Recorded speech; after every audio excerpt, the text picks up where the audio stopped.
I will start by saying, but not focusing on what's lacking. I prefer to start to talk about the progress that has been done. Transitional justice initiatives are not linear.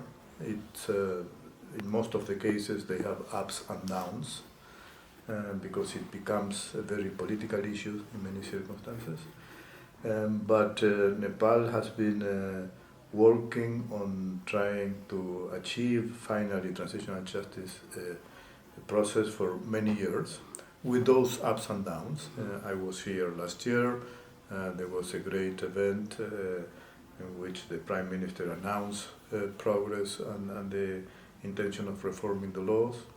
And now I'm back again here, trying to keep pushing forward the agenda.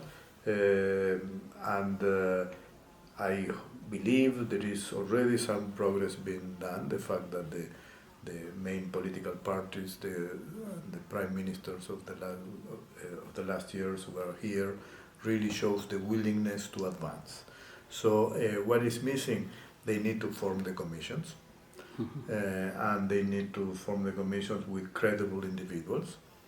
And they need to make sure that we'll comply with all the international legal standards that exist regarding transitional justice.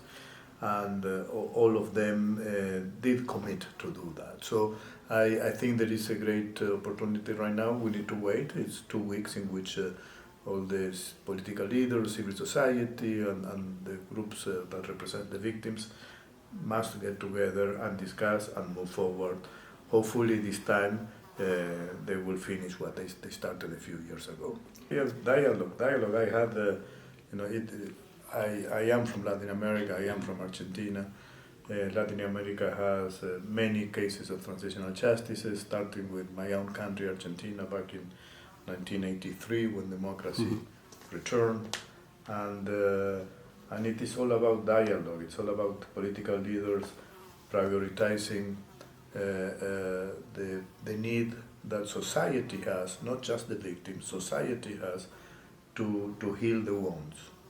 And they have to dialogue, they have to reach an agreement, which I see it happening.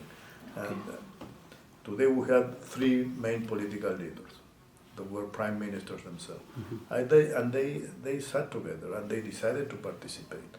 That's what political will is all about. Now that political will should continue with more dialogue to try to figure out who are going to be the members of the commissions.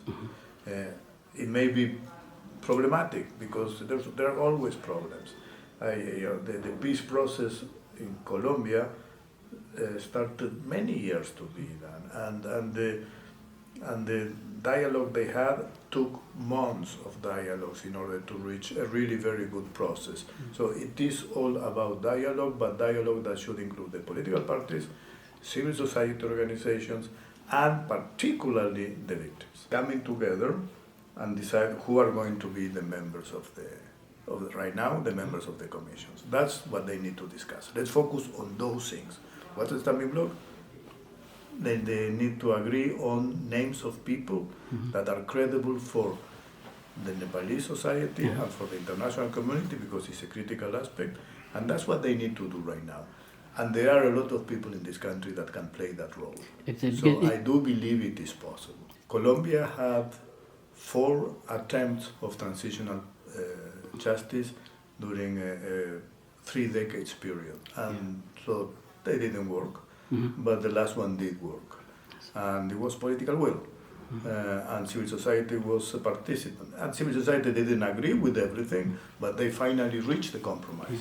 So it is possible, and today I see that there is a window of opportunity with the willingness of the 3 leaders that we saw here today, basically with some differences, but basically giving the same speech. Yes, we want to have this done.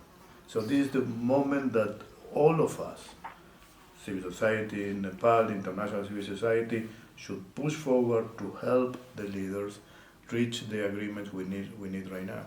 We all who work on human rights are optimistic by nature. We believe that it is possible to have to transform society and to have a better world. the country, and let me say one thing that is critical.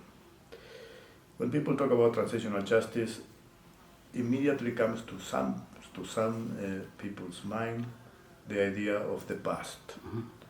And there is nothing more important to the future of a country than transitional justice. Transitional justice is about the future. It's about healing the wounds in a society.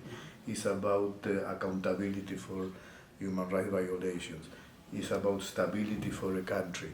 And some countries, like the case I believe is going to happen in Colombia, is already happening, and like my case in Argentina, the transitional justice process become an identity of the country, and that could happen here in Nepal.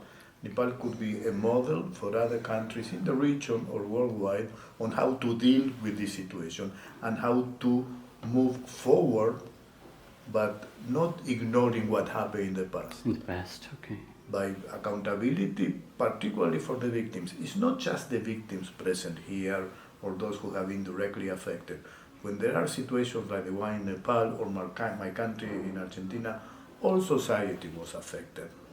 And that's why it's important to reach an agreement.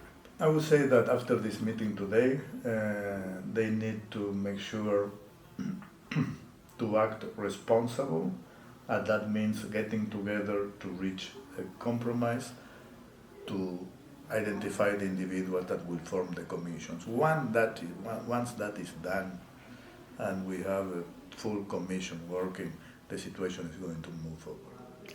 Thank you so much for the No, time. thank you. Thank you so much. Thank you very much.